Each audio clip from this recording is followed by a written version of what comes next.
Good morning.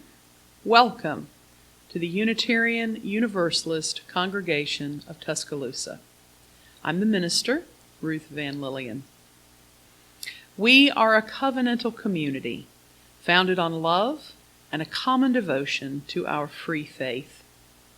As we celebrate the many festivals of harvest and the coming of winter, let us welcome each other into this virtual space.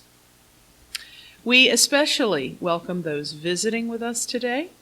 We are so glad that you are here. We invite you to connect with us in the comments or via our Facebook page or website. We join with all member congregations of the Unitarian Universalist Association in affirming and promoting the inherent dignity and worth of every person, and justice, equity, and compassion in all human interactions and all systems of society. We bear witness to the pain and suffering of Black, Indigenous, and other persons of color in all communities across this nation, and we continue in our commitment to dismantle systems of oppression in order to build a better world. Black Lives Matter. Good morning. I'm Jennifer Horn, the lay service leader for today. There's a link in our order of service in the video description below, along with other useful information. If you're viewing from a smart TV, you may not see the links and comments below. In that case, you can access the links and comments by going to our UU Congregation of Tuscaloosa YouTube channel through the YouTube app on your smartphone, tablet, or personal computer. There are a number of important announcements in the order of service, which you can see linked. Our church website and Facebook page have information about all our online activities. Also, members and friends should read all Newsnet emails and our monthly newsletter to stay updated on congregational matters. We also invite you to our online Zoom coffee hour immediately following this service so that we may join together in real time for community and fellowship. See the link in the links and comments below or in the Newsnet email. We hope to see you there. The prelude prepares us for the service.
We invite you to light a chalice of your own at home. This might be a simple candle in a bowl or something more elaborate that you've made or purchased. We light this chalice as a beacon of our faith and as a reminder of our commitment to a free and responsible search for truth and meaning. We worship together, though we are at a distance, by celebrating that which is sacred to us, individually and collectively.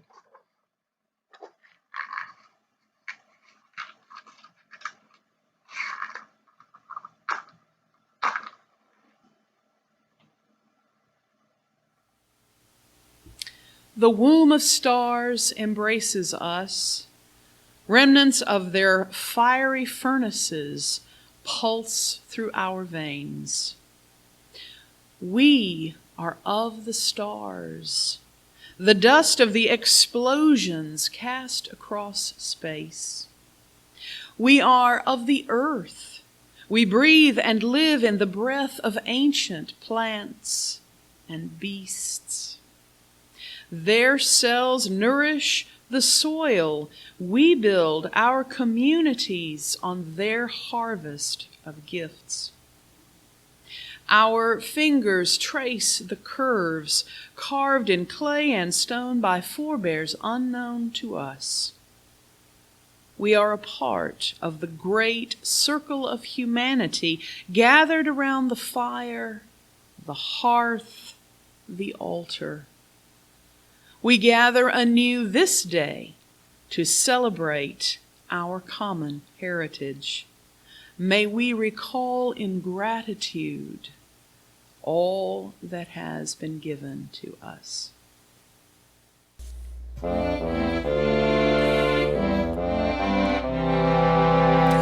Dark of winter, soft and still, your quiet calm surrounds me. Let my thoughts go where they will, ease my mind profoundly, and feed my soul with sing a song, a blessed song of love eternal.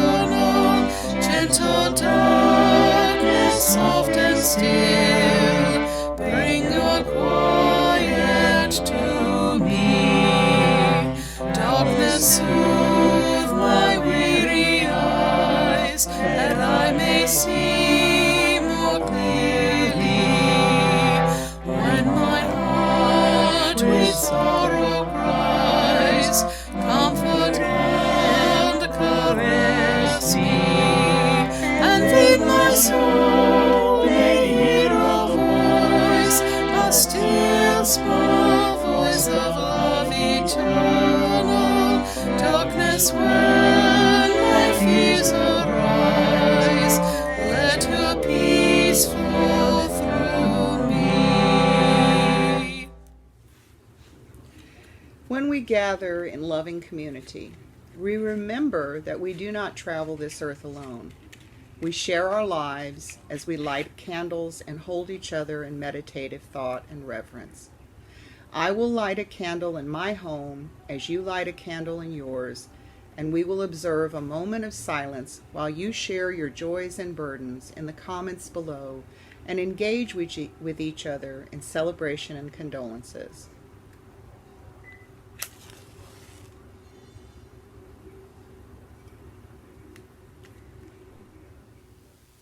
This is the time in our service when we share with one another our concerns and our celebrations.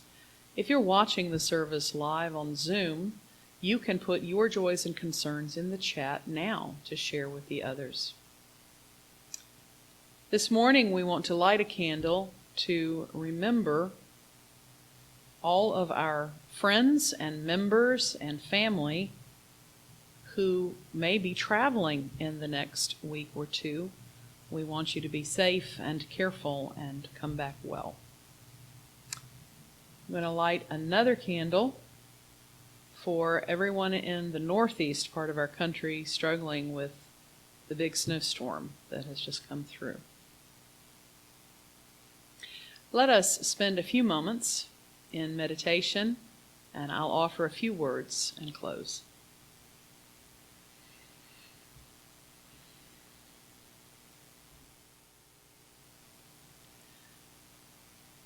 In this season of cold and dark, let us remember that the light shines within ourselves, and let us find ever new ways to shine our light and share it with those in need. Amen. Shalom. Blessed be. I will light a final candle for all concerns and celebrations which went unspoken today.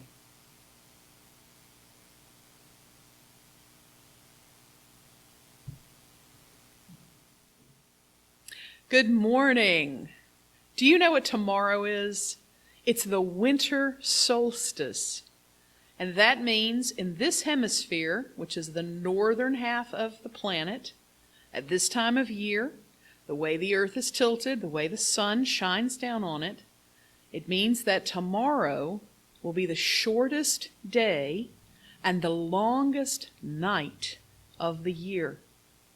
And it's also the first day of winter. And it's a very exciting time for a lot of people, because one of the things that it marks is, even though it's the beginning of winter and the coldest time of the year for those in the northern half of the planet, it's also the time when the days will begin a little bit each day to get longer. And so at a time when we're our coldest and the nights are longest and there's a lot of darkness, it is a good time to celebrate and say, yes, it's dark now, but we know tomorrow will be a little lighter and the next day will be a little lighter, and we are now traveling the path back toward springtime and then, of course, summertime. So remember, in the next days and weeks, as you wrap up in your coats and shiver a bit, and you think, gosh, it got dark so early, remember that we are actually already heading on the path back to summer. Have a wonderful week.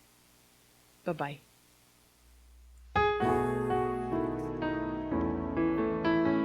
How could anyone ever tell you were anything less than beautiful? How could anyone ever tell you were less than whole? How could anyone fail to notice that your loving is a miracle? How deeply you're connected to my soul. How could anyone ever tell you were anything less than beautiful? How could anyone ever tell you were less than whole? How could anyone fail to notice that your loving is a miracle? How deeply you're connected to my soul.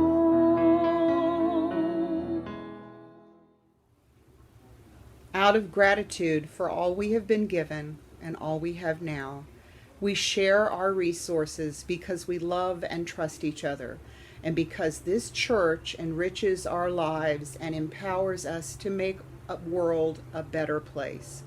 We rely upon each other, members and friends, and we appreciate the payment of pledges and the generous donations to support the legacy, vision, and work of this church community. Contributions may be made by PayPal by using the link below in the description, or mailing checks to UUCT. All undesignated contributions will be divided between our Split the Plate recipient organization and our congregation. Our Split the Plate partner for this month will be shown on the screen as you are listening to this.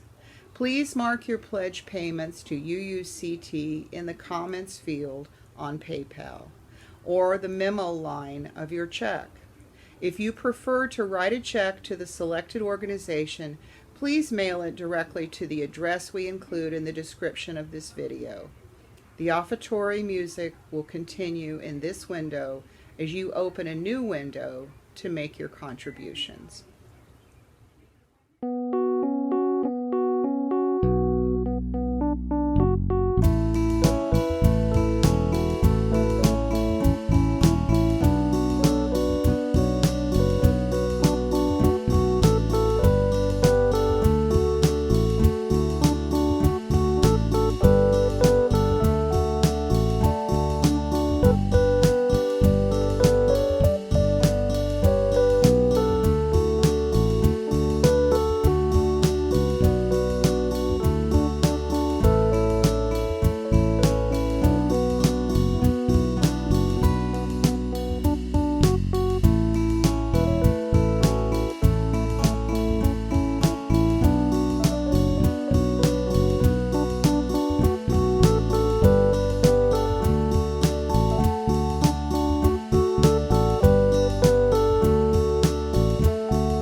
by the work of our hands and the generosity of our hearts, our love is made real. Thank you for your gifts. Within our darkest night, you kindle the fire that never dies away, never dies away. Within our darkest night, you kindle the fire that never dies away, never dies away.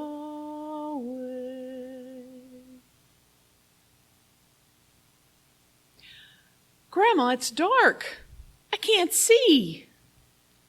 I was 4 years old, lying next to her in her big, cozy bed in the old farmhouse in the country near Livingston, Alabama.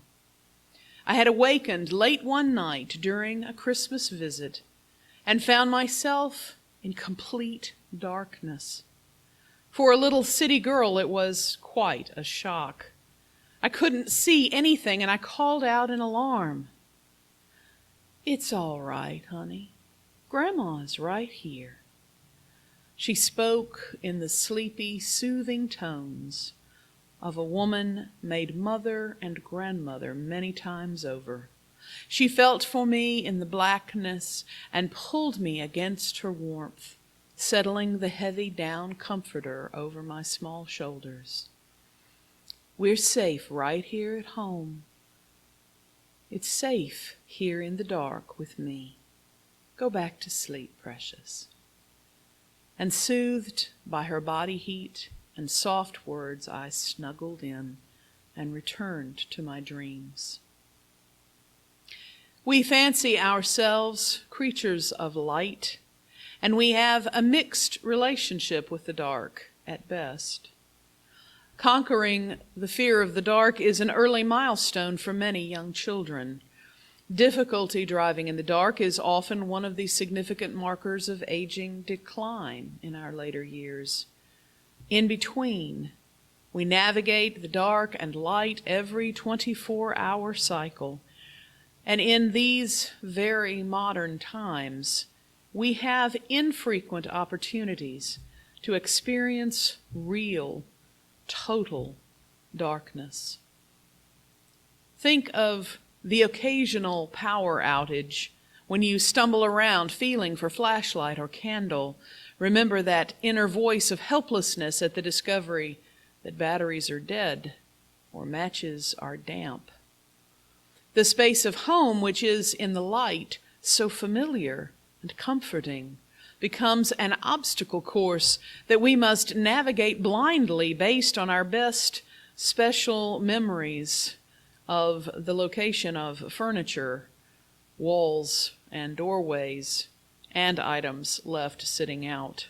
Woe to parents of children who fail to put away their Legos on such nights. Ouch! Emily Dickinson wrote about adapting to darkness. We grow accustomed to the dark when light is put away, as when the neighbor holds the lamp to witness her goodbye. A moment, we uncertain step for newness of the night, then fit our vision to the dark and meet the road erect. The human struggle with darkness goes back far beyond record even of cave painting or fossil. Our distant evolutionary ancestors traded fur, strength, speed, and agility for the bigger brain we all now treasure so. Oh, and they also sacrificed night vision. Every time I am up in the wee hours and accidentally step on one of our cats, I apologize and remind them that unlike themselves, I cannot see in the dark. Nor do I boast radar, sonar, antennae, extended whiskers, cilia, flagella, or any other sensory organs which would adequately compensate. My other senses, feeling hands, nose, sniffing, listening ears, cannot detect the furry tail lying across my path. All I have is a brain, which tells me to turn on the light. We all understand how important light is to life. Almost all animals have some kind of visual apparatus to detect light and focus images upon a neurological receiver which sends the signals to the part of the brain that learns to interpret them. Plants detect and move toward sunlight, which is necessary to build the nourishment that they rely on. You could say that plants eat light.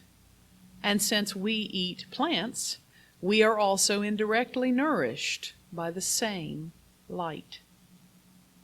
Our evolved big brains are hardwired for vision, and we require light to see. So it is no wonder that we are so attached to and fascinated by light sources, and more than a bit suspicious of darkness simply on principle. In his poem, To Know the Dark, Wendell Berry reminds us to go in the dark with a light is to know the light. To know the dark, go dark. Go without sight and find that the dark too blooms and sings and is traveled by dark feet and dark wings. It is easy to celebrate the light. With light, there is clear vision, focus, direction, guidance, revelation, illumination. We can see. We can find things in our way forward and answers to many questions. So much is obscured in darkness.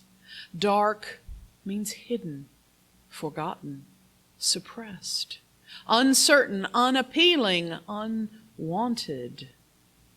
We are told that we will feel better in the morning, see more clearly in the morning. Joy comes with the morning. Deities, prophets, and heroes are mostly associated with light, creating light, being light, bringing light, finding light, pulling light from the darkness, forming sources of light, suns, moons, stars, stealing the light and warmth of fire, crowned with light, restoring light, bathed in light. It follows then that there is a long history of humans perceiving the darkness as negative, frightening, threatening, and the dwelling place of evil. Are you afraid of the dark? Consider these common idioms: a dark horse, kept in the dark, a shot in the dark, a leap in the dark, a stab in the dark, whistling in the dark, scowling darkly, dark times, groping in the dark, a dark cloud on the horizon. Darkness worries us and we feel uncomfortable with it. Darkness is for secrets, for the unknown, for unpleasant surprises, for lurking monsters. Darkness is not to be trusted. Remember the old joke. A person is searching frantically around a lamppost, walking in circles with their eyes on the ground. Another person walks up and asks, "What are you looking for?" "My keys," said person one. "I'll help you." And the second person starts looking carefully on the ground too. Finally, with no success, person two asks, "Do you remember exactly where you dropped them?" Person one replies, "Oh yes, I dropped them in that dark alley over there," and points. Person 2 looks surprised and annoyed. Then why are you looking here? Oh, says person 1 nonchalantly, because the light is much better here. Darkness has actually become a rarity, a limited resource of sorts.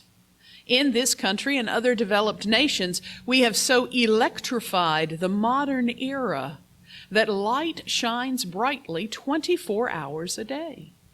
Street lights remain on all night. There are security lights, safety lights, business lights, directional lights, neon lights, flashing lights, Broadway lights, etc. I keep night lights around my house, and I still manage to step on the cats. They call it light pollution.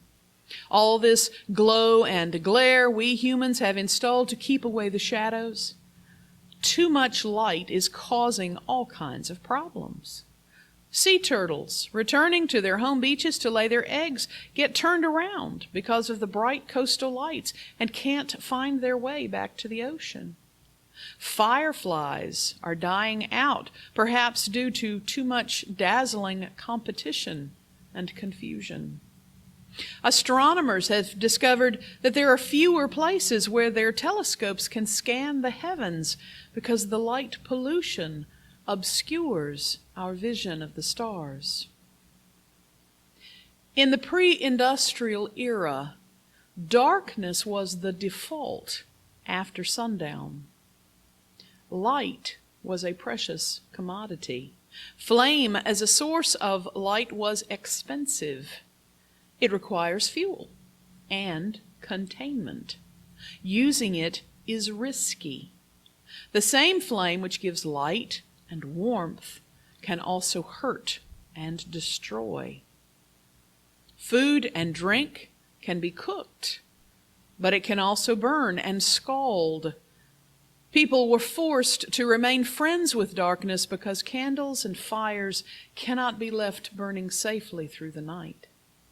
At some point, the light must be extinguished and the darkness must be embraced. The winter solstice, which is tomorrow, reminds us of the beauty of the dark and the power of the night. Solstice ritual goes back so far beyond human record and memory, we speculate and infer from the tall, cold rocks of Stonehenge and various ancient burial sites that light and dark and summer and winter as the marking of the passage of seasons has long been a part of the human experience and understanding of our existence in the universe.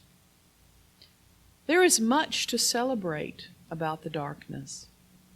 It is the space of rest and sleep. Our subconscious actually works in the nighttime when we are asleep. Our brains work better when there is not light shining through our eyelids. We sleep deeper in the dark.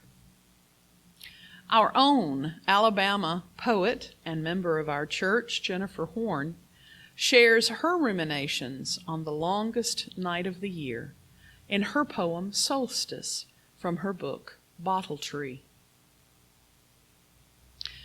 Now it becomes December, and dreams rise from my belly. Neither pagan nor believer, I await the solstice for its turning. The angled light of a southern winter casts my surviving herbs in a melancholy glow. The time for dancing naked beneath the stars is so long past, I forget its music. Hunkered under flannel and down, I sleep the night away, moving through years of my life like going in and out of rooms. Dream time, the season for going deep, moving underground through roots, rocks, bulbs, the dens of small animals. I burrow through sand, shale, clay. In sleep I will find it, the source of the trickling spring somewhere on the north hill of these woods. The winter solstice is both an ending and a beginning. It marks the end of the year, the fullness of the harvest, and the beginning of the dormant winter, when living things burrow underground to sleep and regenerate. It is also the end of the shortening of days, and it heralds the beginning of the long, cold journey back to summer. After tomorrow, the days will begin to lengthen, and while darkness will hold on a while in this hemisphere, it will begin stepping back to give way for the growing light. Those who know tell us that one day our world will cease to be. The sun will burn up all its fuel and swell to gobble up all the planets in the solar system, and it will go supernova, and like dandelion seeds on the wind, all the particles of stuff will burst forth into the black night of the universe to drift through the cosmos until, well, who knows? Until that long distant future, we will remain creatures of cycles, living on a planet of seasons, of ebb and flow, of wax and wane, of tides coming in and going out, of dark and light, of cold and warm, of winter and summer. Our home, the earth, will revolve, and the sun will continue to rise and set each day. Our blood will pump through our veins and arteries, cycling and recycling throughout our bodies.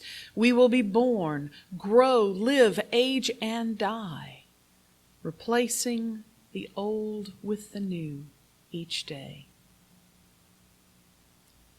To be sure, we must pay attention to our home planet and seek to protect her from ourselves. Just as we have polluted the darkness with too much artificial light, we have acted in haste and ignorance on many fronts, and we face dire consequences if we don't alter policies and practices which cause damage to the environment and which will ultimately cause great harm to ourselves. Let the winter solstice remind us also not to take the gifts of the seasons for granted, and to look for ways to take better care of our Mother Earth. Finally, let us acknowledge the darkness within ourselves and seek to reconcile with it. Anger, depression, confusion, despair, all of these things long associated with a metaphorical inner darkness, they are also a part of us, woven into the fabric of our humanness. We attempt to suppress or avoid them at our peril. Emily Dickinson's poem continues, and so of larger darknesses, those evenings of the brain, when not a moon disclose a sign or star, come out within. The bravest grope a little and sometimes hit a tree directly in the forehead, but as they learn to see, either the darkness alters or something in the sight adjusts itself to midnight, and life steps almost straight. Our physical need for sunlight actually translates into psychological consequences if we are deprived of that resource for too long. Seasonal affective disorder is far more common than many realize. This solstice time can remind us that time and space to rest, to slow down, to hibernate can be healthy and helpful, but it is never meant to be permanent. As the days lengthen, so too must we prepare to awaken and embrace the return of the sun and the glorious light. In the meantime, we must kindle fires within ourselves to warm our spirits and keep our souls alight with hope for the spring to come. Fire does not remove the darkness, but gives us a locus of comfort and warmth and guidance to navigate the dark and find our way back to a brighter morning. The song from the Tese community, Dans nos obscurités, translates literally as in our obscurities or our inner darknesses. It is a prayer to the divine to bring an inextinguishable fire to illuminate our darknesses. Some may lean more toward a metaphor of kindling our own inner fires as we explore our obscurities and wait in the dark for the lengthening of days and the return of spring. Within our darkest night, we kindle a fire that never dies, are we? Never dies, are we? Within our darkest night, we kindle a fire that never dies, are we? Never dies, are we? Amen. Shalom. Blessed be.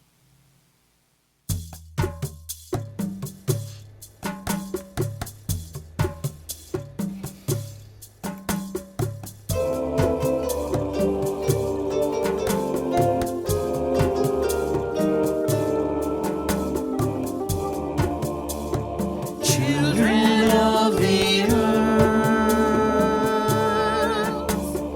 we have come to sing to each other, sister to brother, songs of our mother earth.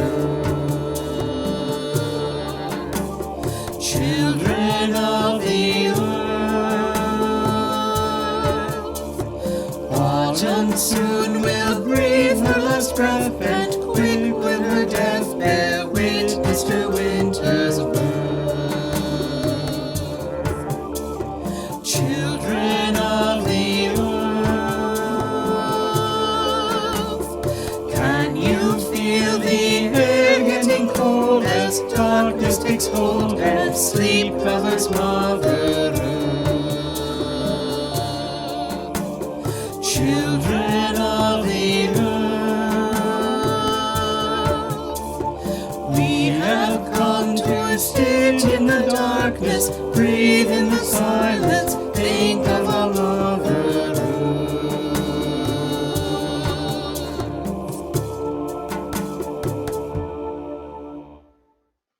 Please read with me the words at the bottom of your screen.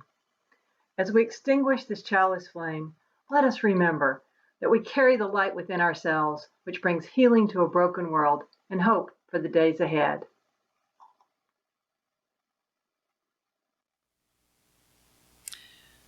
Friends, the winter solstice is upon us.